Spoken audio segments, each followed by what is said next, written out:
Este es el séptimo encuentro de la serie de devocionales Como viendo al invisible, basados en la vida de fe de Moisés, y el devocional de hoy surge del texto allí en Hebreos 11:28, y lleva por título Tus batallas son de Dios.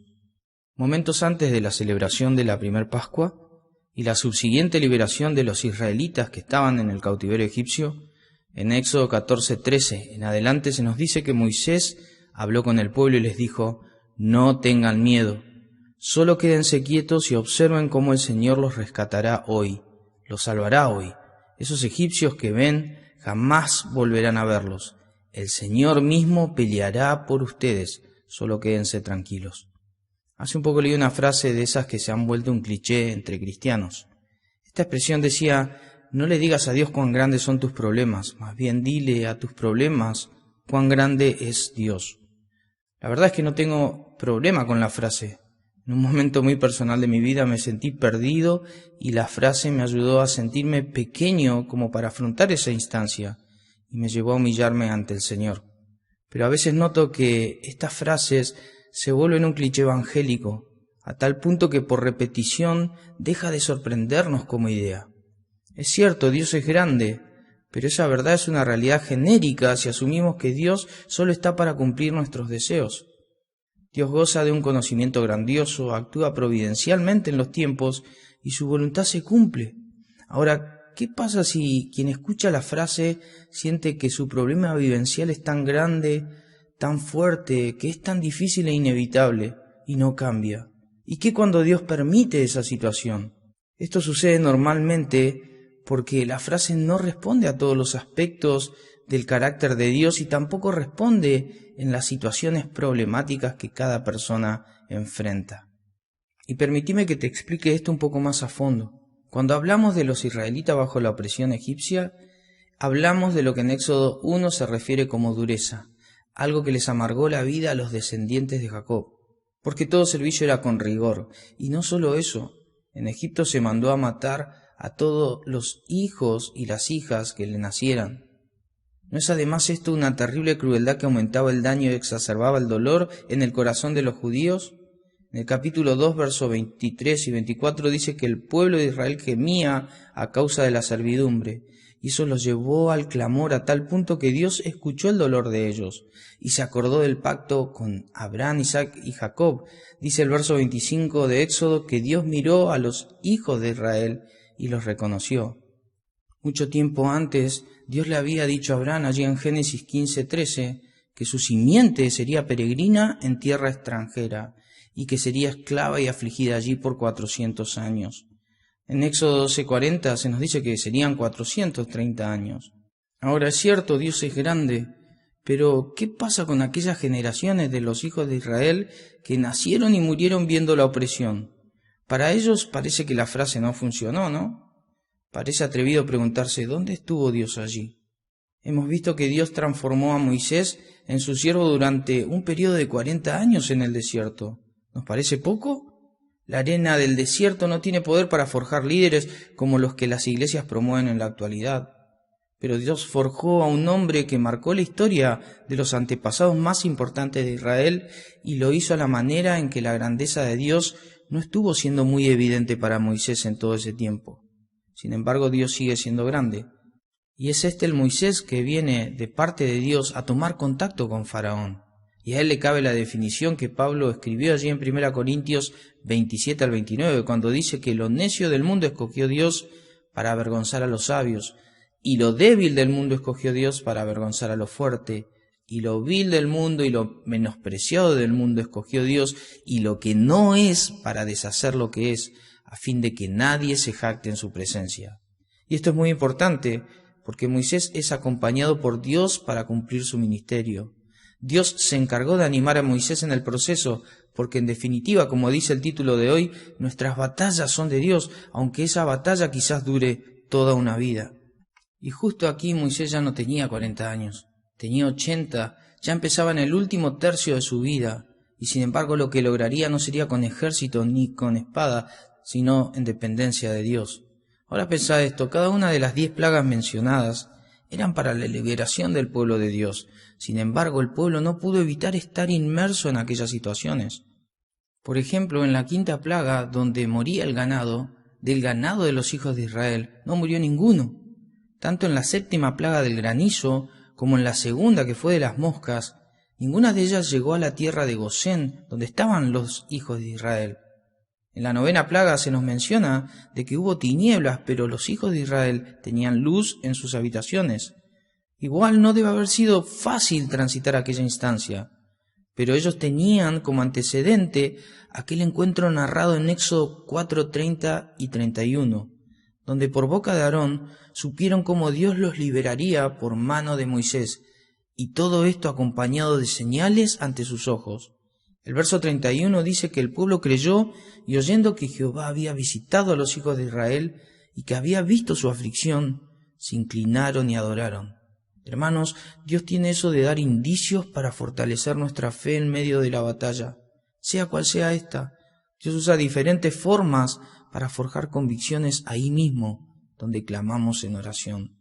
Y de esta forma llegamos a Hebreos 11:28, que da título a este devocional, donde se nos dice que Moisés por la fe celebró la Pascua y la aspersión de la sangre, para que el que destruía a los primogénitos no los tocase a ellos. Y es muy llamativo, pero en todo este proceso de las plagas, lo único que se lee del corazón del faraón es un falso arrepentimiento asociado a una dureza inusual. Y es cierto que Dios declaró en 3 oportunidades que él endurecería el corazón de faraón. Esto está en Éxodo 4:21, en el 7:3 y en el 14:4. Y el contexto para tal obstinación sería por medio de circunstancias que todos los egipcios experimentarían a partir del corazón contrariado del rey de los egipcios.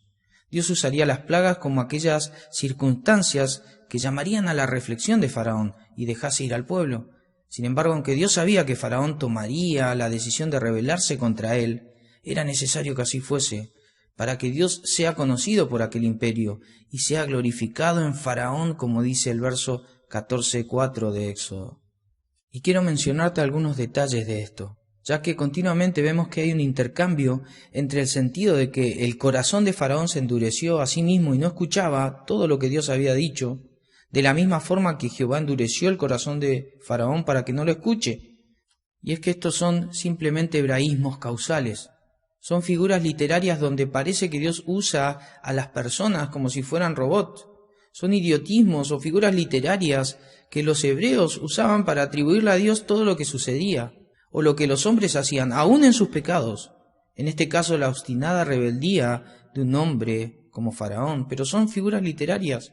Y esto es muy importante, porque aunque nosotros podemos vivir circunstancias difíciles en nuestra vida, nunca podríamos culpar a Dios de las decisiones que tomamos en medio de ellas. ¿Quién se atrevería a decir de nosotros que es un rebelde ante Dios porque a Dios así le ha placido o lo ha determinado para que actuemos de esa forma? ¿Quién de nosotros podría excusarse de algún error ante Dios afirmando que éste se produjo porque Dios así lo había querido? Por tal motivo, cuando uno va a la Escritura, es claro que Faraón opta por la decisión de endurecerse ante Dios a partir de las plagas. Y Dios usó aquella obstinación para que su nombre sea glorificado. Y estando a las puertas de la liberación de Israel, todo esto comenzaría por medio de una Pascua. La Pascua sería el primer mes de los meses del año para cada uno de los judíos. Comenzarán como pueblo recordando que yo estuve con ustedes, les diría Dios. Yo peleé por ustedes y los mantuve en resguardo. El animal seleccionado para la Pascua debía ser un macho de oveja o de cabra, de 1 año y sin defecto. Lo guardarían hasta el día 14 y sería inmolado. Le darían muerte y usarían su sangre para pintar el marco de las puertas de sus hogares, de la misma forma que debían cocinarlo y comerlo por completo. Por tal motivo había que hacer cálculos y en todo caso compartir entre vecinos el mismo cordero para que no sobre nada de éste. Es muy llamativo, pero debían comerlo con pan sin levadura y hierbas amargas. Debían hacerlo apresurados, ceñidos, calzados.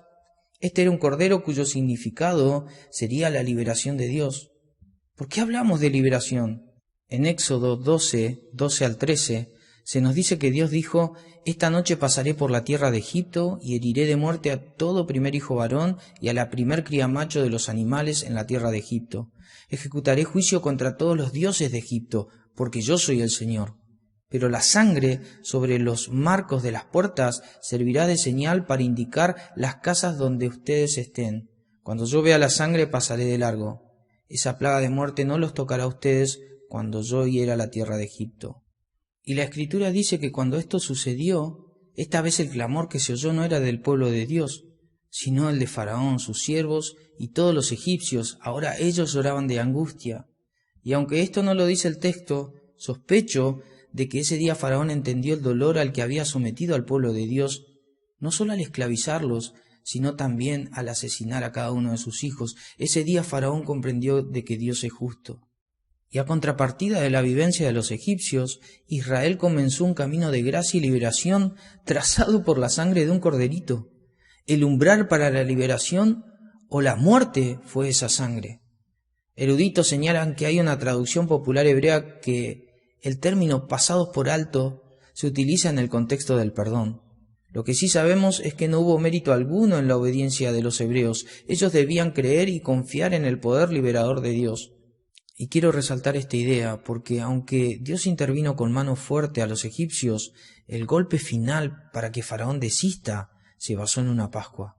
Para Israel, la sangre de ese cordero dócil, frágil e inocente fue el instrumento más poderoso del rescate. Usualmente Dios usa cosas inusuales para mostrarnos que el poder está en Él. De igual forma nosotros hemos sido liberados por Cristo, como dice Pablo en 1 Corintios 1:20, que Él fue hecho por Dios sabiduría, justificación, santificación y redención. Esto significa que Cristo nos hizo justos ante Dios, nos hizo puros y santos y nos liberó del pecado, para que si hay alguna cosa que produzca gloria en nosotros, sea Él, sea el Señor. Hermanos, como en los tiempos de Moisés, hay umbrales que hay que atravesar. Confesar a Cristo es el primer umbral. Nosotros también estuvimos esclavos bajo el dominio del mundo, del pecado y de Satanás, pero Cristo nos liberó por medio de su sangre. Creer en Cristo fue el primer paso de fe y nunca basado en nuestros méritos, sino en los suyos, en su obra. La libertad de aquella esclavitud al pecado nos ha sido dada por la fe en nuestro Señor. Su sangre fue la que pintó los marcos de la puerta de nuestro corazón. Y yendo hacia lo más personal, este principio pascual también se aplica a la experiencia de la vida cristiana y a toda la experiencia. Necesitamos de Cristo para atravesar cualquier umbral que se presente en nuestra vida y que intente estorbar tanto nuestra libertad cristiana como nuestro desarrollo en la fe. ¿Quién de nosotros podría atravesar una instancia difícil sin acudir al Señor? ¿Quién de nosotros podría vencer pecado alguno si nos vamos en arrepentimiento sincero a sus pies? ¿Quién de nosotros podría madurar el carácter cristiano si Cristo no fuera influencia principal en nuestra vida? Hermanos, si por la sangre de Cristo tenemos acceso a la misma presencia de Dios, como dice aquí en Hebreos, entonces ¿dónde podríamos encontrar lo necesario para nuestra vida de fe? Miren, la sangre de Cristo, la que Él derramó por nosotros, es la que nos permite salir tras el umbral y experimentar lo que viene por delante. El pueblo confió y Dios peleó por ellos, salvándolos con la sangre de un cordero.